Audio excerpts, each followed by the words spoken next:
4 లాంగ్వేజ్లు 5 లాంగ్వేజ్లు అది ఆలోచన లేదండి. అలా లేదు. All the best sir. Chowdary garu చెప్పండి భయ్. తెలుగు సినిమా ఇండస్ట్రీలో కానీ తెలుగు భాషా ప్రపంచంలో నందమూరి తారక రామ అంటే ఒక నో చాయిస్, ఆల్టర్నేట్ లేదు. అలా నందమూరి తారక రామాతోని టైటిల్ నేమ్తోని ఆల్రెడీ ఒక హీరో ఉన్నాడు. ఇప్పుడు అదే పేరుతోని ఇంకొక హీరోని లాంచ్ చేయడం ఎలా చూస్తారు? ఇప్పుడు నందమూరి తారక రామారావు గారు నేను ఎప్పుడు సంబోధించిన మా విశ్వవిఖ్యాత నట సార్వభౌమ నటరత్న అన్న గారు, తెలుగు జాతి ముద్దుగా పిలుచుకునే అన్నగారు నందమూరి తారక రామారావు గారు అని అంటూనే లెజెండరీ అంటానండి. ఆయనకి రీప్లేస్మెంటే లేదండి. పేరు వేరు, ఆయన వేరండి. ఆయనకి రీప్లేస్మెంట్ అసలు ఎవరు లేరు. ఆ పేరుని నాకు ఇష్టం. ఆ పేరు నేను నా బిడ్డకు పెట్టుకుంటా. ఆ వంశం వాళ్ళు పెట్టుకోవడం వల్ల ఏమవుతుందంటే ఇంటి పేరు కూడా యాడ్ అవడం వల్ల అదే పేరు ఉంటుంది. రామారావు అనే పేరు అనేది తెలుగు జాతిలో చాలామంది పెట్టుకున్నారు పేర్లు. రామారావు అనే పేరు పెట్టుకుంటారు, కానీ ఇంటి పేరు ఉన్నప్పుడు ఆ పేరు మ్యాచ్ అయిపోద్ది. అర్థమవుతుందండి? కానీ అదే రూపం, అదే కంఠం, అదే ఆలోచన సరళి, అదే గ్రాహక శక్తి ఆ కాలమాన పరిస్థితుల్లో పుడితేనే నందమూరి తారక రామారావు గారు అవుతారు. అర్థమవుతుందా మీకు? ఆ కాలమాన పరిస్థితులు, ఆ పెరిగిన కలిసిన చదివిన పుస్తకాలు, చదివిన గ్రంథాలు, నేర్చుకున్న పరిజ్ఞానం, ఆయన నందమూరి తారక రామారావు గారు. ఆయనలాగా ఎవరు అవ్వలేరు. అది చాలాసార్లు నేను చెప్పున్నాను.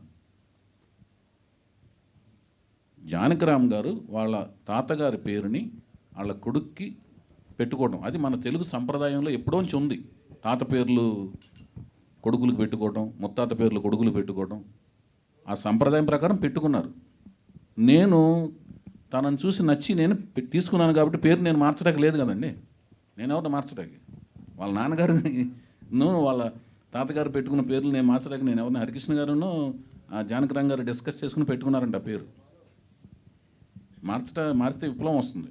అంటే జూనియర్ ఎన్టీఆర్ అని లేకపోతే ఆల్రెడీ ఉన్నారు, అది మళ్ళీ అది ఆయన పెట్టుకున్నారు కదా.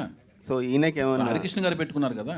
ఓకే, హరికృష్ణ గారు ఆయన పేరు ఆయనకి తారక రామని పెట్టారు, తెలుసు కదా మీకు. అది ఆయన పెట్టుకున్నారు. ఇప్పుడు వాళ్ళు తండ్రులు వాళ్ళ తాతలు పెట్టుకున్న పేర్లని, లేకపోతే వాళ్ళ ముత్తాతలు పెట్టుకున్న పేర్లని మనం మార్చడానికి లేం కదండి.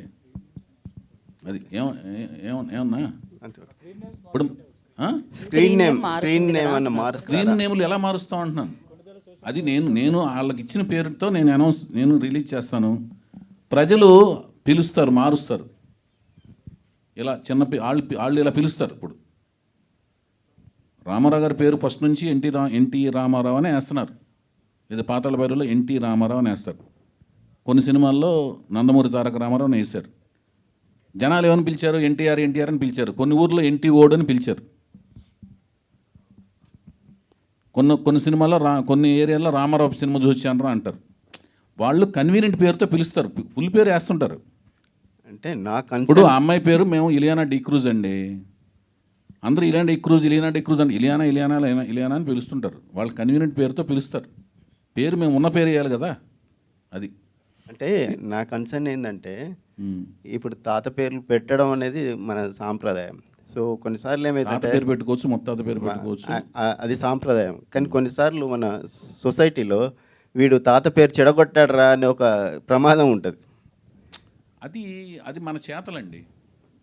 అది మన కాలమాన పరిస్థితుల్లో మన చేతుల్లో ఉండి జరుగుతాయి కొన్ని చేతలు, మనకు తెలియకుండా జరిగేవి కొన్ని జరుగుతుంటాయి చేతలు. వాటిని మన చేతుల్లో లేని వాటి గురించి మనం ఏం చేయగలమండి? సరే సార్, ఇప్పుడు ఎన్టీఆర్ అంటే తెలుగు జాతికి ఒక గుర్తింపు తెచ్చిన ఒక వ్యక్తి, మహానుభావుడు. సో అప్పటి వరకు తెలుగు భాష కోసం ఎంత కృషి చేసినా కానీ ఎన్టీఆర్ దానికి మార్గదర్శకులుగా ఉన్నారు. అవును. సో ఆయన ప్రభావం, ఆయన భాష డైలెక్ట్, తర్వాత ఆయన మాట్లాడే తీరు మీ మీద ఎలాంటి ప్రభావం చూపింది? అదేనండి నా మీదే కాదండి, రామారావు గారి అభిమానులు అందరికీ ఆయన నుంచి నేర్చుకుంది ఏంటో అంకిత భావంతో పనిచేయటం, కృషి చేయటం, నమ్మిన సిద్ధాంతం కోసం మడం తిప్పకుండా పోరాటం చేయటం. మేము అది చేస్తుంటాం. అంకిత భావంతో పనిచేయటం, కార్యదీక్షతో పనిచేయటం, ఎలాంటి డీవియేషన్స్ లేకుండా పనిచేయటం. భాషాపరంగా అంటున్నాడు. భాషాపరంగానే కదా మేము తెలుగు భాష మాట్లాడుతుంటాం. నేను తెలుగులోనే టైప్ చేస్తుంటాను. అంటే నేను కీబోర్డ్లో ఉన్నా కూడా తెలుగు భాషలోనే. ఇప్పుడు ఏంటి చాలా వరకు సంభాషణ నేను స్మార్ట్ ఫోన్లో వచ్చినా తెలుగులోనే సంభాషిస్తుంటాను.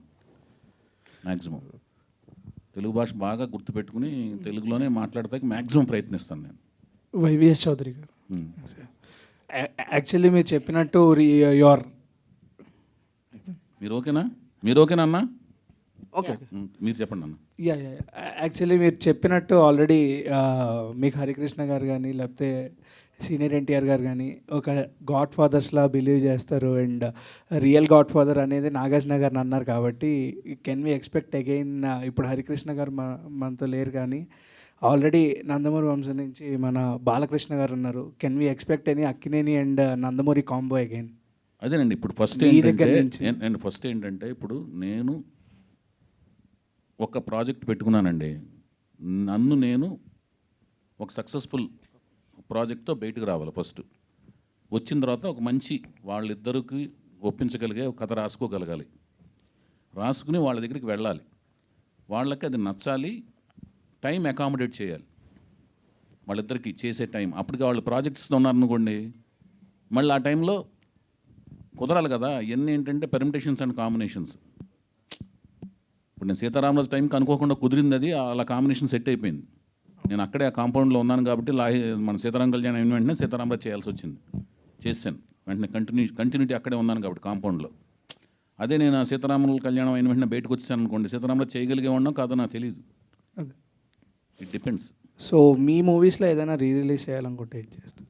ఇప్పుడు అంటే మీకు ఏమన్నా నాగార్జున గారు బాలకృష్ణ గారితో కాంబినేషన్ సినిమా చేయాల్సి వచ్చింది అనుకోండి, నాకు ఈ సినిమా నేను అనుకున్న సక్సెస్ ఇచ్చి అలాంటి కథ నాకు వస్తే నాకు అంతకంటే అదృష్టం ఏంటండి ఇంకా చెప్పండి. వాళ్ళిద్దరు నటవారసులు, వాళ్ళ అంశాలకి వాళ్ళిద్దరితో ఒక అవకాశం వచ్చింది చేయటం అనేది అసలు మీరు అడిగిన క్వశ్చన్కి అది సంభవం అయితే ఎంత ఆనందం అండి చెప్పండి. అది చంద్రబోస్ గారు, అంటే తెలంగాణ నుంచి మీరు అంతకుముందు సిన్నారా కానీ దాశరథి కానీ ఒక మార్క్ చూపించారు ఇండస్ట్రీలో.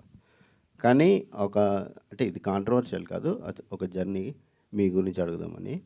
సో ఒక దశలో సమైక్య రాష్ట్రంలో తెలంగాణ వాళ్ళకు భాషే రాదు అనే ఒక వివక్ష నుంచి అలాంటి టైంలో మీరు వేటూరి, సిరివెన్నెల గారు మంచి పీక్లో ఉన్నప్పుడు మీ ఎంట్రీ ఇచ్చారండి. సో అలాంటి పరిస్థితుల్లో మీకు ఎలాంటి ప్రతికూల పరిస్థితులు జయించి మీరు ప్రయాణాన్ని కొనసాగించారు?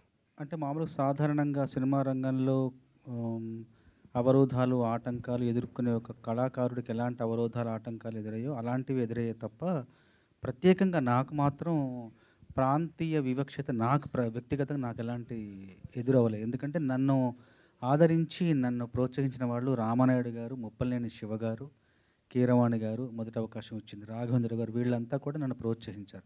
నాకైతే ఎలాంటి వివక్ష ఎదురవ్వలేదు, మనస్ఫూర్తిగా చెప్తున్నాను. థ్యాంక్ యూ అండి. చౌదరి గారు, నేను చక్రి గారితో సినిమా చేశాను కదా, 2 సినిమాలు నేనే చేశాను కదా.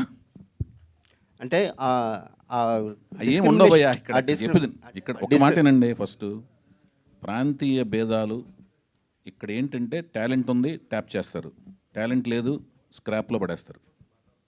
స్క్రాప్, ట్రాష్, అంతే. ఫస్ట్ అవకాశానికి మాత్రం టాలెంట్ కాదు, కులమో లేదంటే ప్రాంతమో ఏదో అవసరం అనేది ఇండస్ట్రీ మీద ఉండిపోయింది. అట్లా మచ్చ అనేది కొన్ని తరాల నుంచి ఉంది. మచ్చ కళ్ళల్లోంచి కళ్ళజోడు పెట్టుకున్న మా కళ్ళజోడులో ఉంటుంది, కళ్ళల్లో ఉంటుంది. ఆ 2